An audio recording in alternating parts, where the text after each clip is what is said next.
Good morning. Let's read verse 24 again this morning.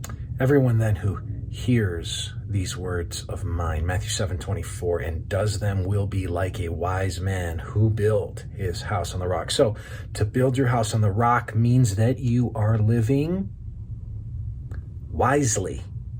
Like you're functioning in a way that takes knowledge and applies it. I want to give you just a list of some things that it takes to build.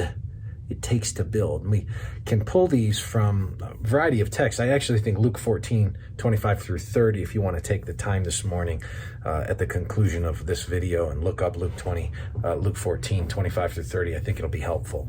But here's what it takes to build on the rock. First, it takes self-denial. It takes self-denial.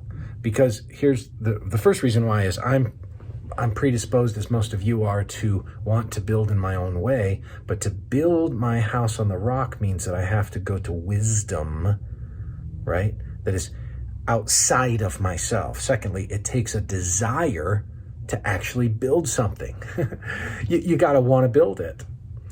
You gotta want to see something come to fruition. You gotta have the kind of desire to have a life that somebody could look at and say, that's the kind of life that looks like Jesus. You got to want that.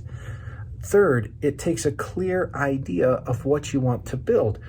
If we get real philosophical in Aristotelian terms, this is called a formal cause. You got to have a picture of the thing that you want. What kind of life do you want? If you don't know what you're shooting at, right, you'll hit it every time because you wanted anything. You don't have a goal. You got to have some picture of what that life looks like. So how do you get that? Well, you get that from, of course, the description in Scripture. You get that by looking at Jesus. You also get that by looking at spiritual examples, like where Paul says, imitate me as I imitate Christ. So I think one of the things you can do is look at people that you would say, boy, I'd like to have that kind of life. And then you gotta kind of think about it. What is it that constitutes that kind of life?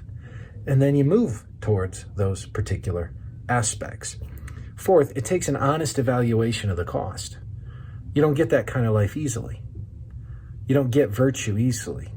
When I see somebody who's gentle, they didn't get gentleness easily. They worked at gentleness because all of us have an ego, and the ego gets pricked. And we live in a culture of anger. We live in a culture of frustration. And yes, all of us are not as expressive as others, but we all have things warring against virtue. Somebody doesn't get gentleness easily. Somebody doesn't get service easily. No, they sacrificed. They placed their mission below others. They submitted. They were willing to let themselves be seen as less at different points in time. They submitted in that way. That's how they got to service. And then fifth, importantly, it takes a willingness to stick with it until it is done. You can't build a house on a rock. You can start one, but you can't build it without a sense of perseverance, stick-to-itiveness. So everyone then who hears these words of mine and does them will be like a wise man who built his house on the rock. You got to build it on the rock, but you got to have those 5 pieces to be able to build it effectively. May the Lord bless you today.